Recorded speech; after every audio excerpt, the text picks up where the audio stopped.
Today we're going to add the only stingray of its type on the planet to an aquarium 10 times the size of what they're currently in. If you guys don't remember, this was a simple setup for my black diamond stingray, just to kind of grow him out, prepare him to go in the 700-gallon aquarium here shortly.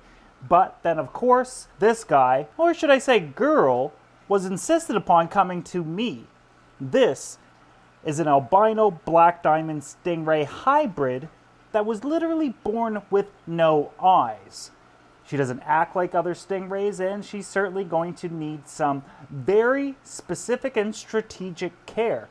You see, I can't just take these guys and put them in here, not until we understand her fully and how she feeds, how she likes to be fed, and of course, what she wants to eat. I'd also like to put a little bit more size on her before we add her. However, this was never supposed to hold 2 stingrays. The tank is only 50 gallons. And the filtration, while plenty, I know that the elasmo branch, where the stingrays come from, which includes sharks, rays, and skates, produce way more ammonia than any other freshwater fish on the planet. They need far more filtration and, of course, far more water dilution. So in the meantime, 2 birds, 1 stone. Let me explain. Now, over a year ago, we unboxed an electric eel. In fact, we put her or him in this 180-gallon aquarium. And then I built a system in my basement thinking we should put them down there because they'll get far more attention.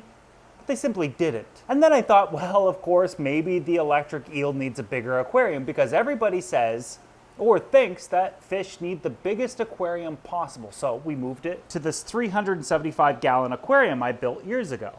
And when initially in, it was kind of swimming around, but it's almost as like it developed some sort of a depression. It stopped swimming around. It was just hanging around one area of the tank. The only time it would move is when I fed it. A stark difference from when it was in a 180. In the 180, because the electric eel is constantly sending off sonar, exploring its environment, was far more active in a 180, almost more happy, being more secure in a water volume and container that it knew everything at all given moments what was going on.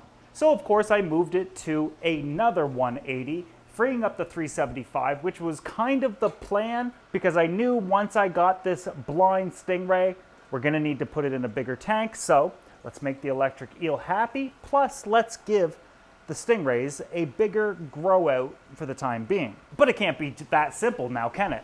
We had to stingray proof this. Remove all the substrate, of course, drain the tank prior to doing that, remove all the substrate, and line every piece of these fake rocks with extra silicone so the ray can't get under it. Rays are little pancakes. Of course they'll get under it if they can. Your typical fish won't be able to do that, so I never really focused on doing it. But once I realized we're gonna have to put these rays in here to grow them out, get them more water dilution, because if you don't remember, this tank is connected to the 2000, which is connected to the 700. The 700 has 4 FX5s on it. This is getting a filter that is rated for up to 4,000 gallons. And then of course we have a 180-gallon sump on this, giving us thousands of gallons of water dilution as well as ample filtration for freshwater stingrays.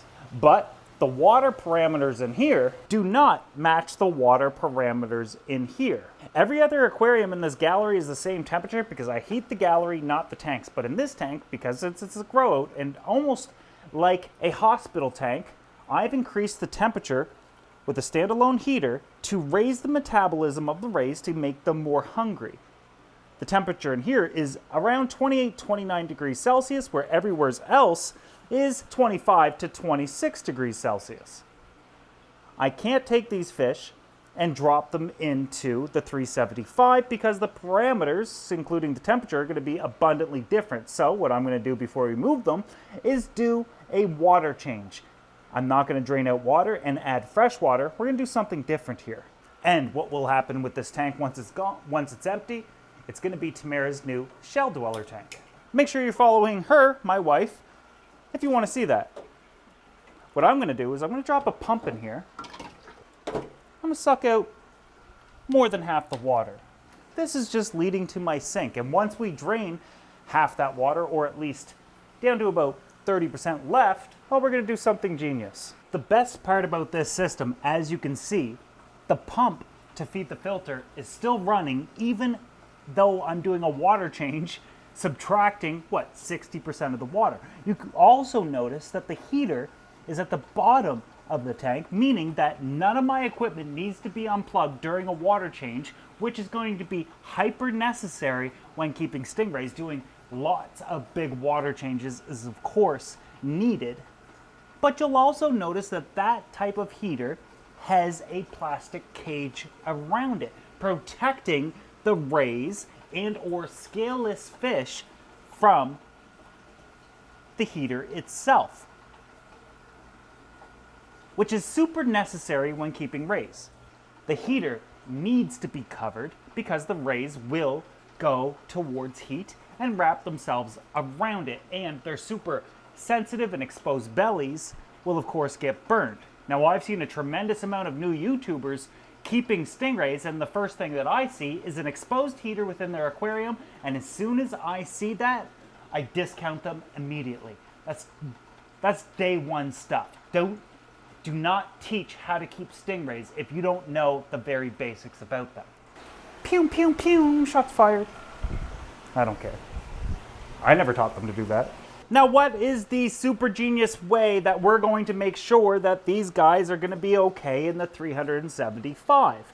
I could do a water change and try to match the temperature of that tank as well as the water parameters, or I could slowly acclimate them to those parameters. I could reverse this pump, put it in the 375, and fill this tank up with tank water to make sure that they're okay with the cooler water as well as the overall parameters, the water hardness, the GH, the KH, the pH, the nitrates, you name it, because they're going to go from a tank that gets daily water changes to a tank that, well, when I feel like it.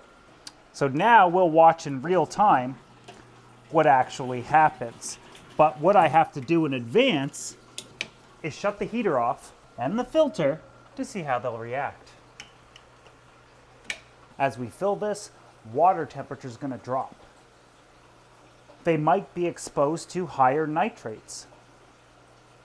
Parameters are going to be much different. It'll be incredibly interesting to see what happens. Okay, is it just me, or during this water change, did the rays become more active? Is that because of the water difference? Is that because of the parameters? Is that because they could taste new fish? I'm going to give these guys another 20 to maybe 40 minutes to finalize my decision on if I'll be moving them. Because even though we're filming this, I might not move them depending on how they were going to act. But right now, I'm getting nothing but green lights. So I'm now convinced this is going to work out. The rays are acting perfectly fine, if not better. And because of that, I believe we'll have a successful move. The way I cut this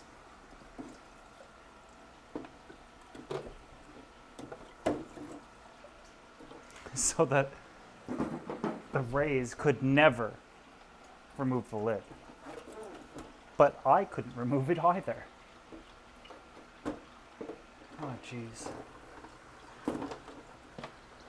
Interesting design. But alas, I designed it and made it bulletproof. Human-proof and stingray-proof.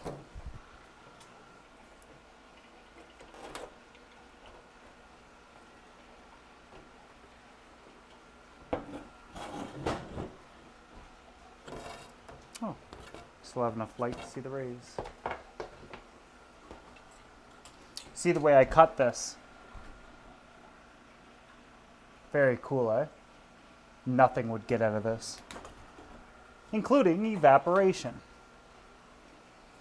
Okay, one ray at a time. I think we'll go with the black diamond first, so he can await Helen. See, he can see me, so he got a little bit scared there. He's caused me problems in the past with getting his barbs stuck in these nets. So we'll have to move relatively quick. try to keep his tail from getting caught. So far, so good. And there he's in. Okay. Oh boy. Do you ever look little in there? Let's go get Helen. And hopefully she finds him immediately. Hopefully I don't stress her out. She felt that. Come on, sweetheart. Oh man. Kind of sucks to move her because I know this could be stressful, but